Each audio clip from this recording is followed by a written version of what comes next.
Әкем маған дүрбі сыйлаған болатын. Және мен әр түн сайын балконға шығып қарайтын едім. Жұлдыздарды, айды және терезелерді. Мен бір жерден терезенің өшіп жанып тұрғанын байқадым. Және бұл қайта-қайта қайталана берді. Мен енді ғана дүрбімен терезенің қарағанда, ол өшуін тоқтатты. Мен терезеден шаш тарап жатқан қыздың арқасын көрдім. Және фигурасы бойынша ол әдемі болды. Мен оған тағы біраз қарап тұруды шештім. Сосын бір кезде резко артқа қарап қалды. Мен шошып кетіп жерге отыра қалдым. Оның түрі қорқынышты және кір-кір болды. Көздері маған қарап тұрды.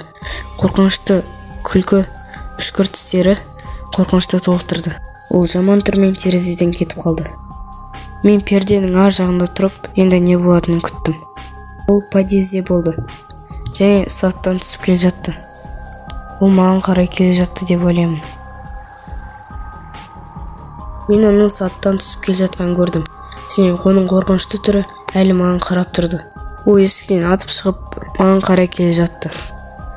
Мен квартирадан шығып, сатыдан қарадым. Және оның жүрістерін естідім. Ендеше ол маған қарай келе жатыр деген сөз. Менің қызығушылығым қорқыныштымды жеңді. Ол маған қорқынышты түрмен қарап тұрды. Мен үйге оралып, есіктің қасына отыра қалдым. Және бүкіл жер тып-тыныш бола қалды. Мен өзім тыныс алғаныммен жүрегім соққанын естідім. Және біреу есік тарсылдатты.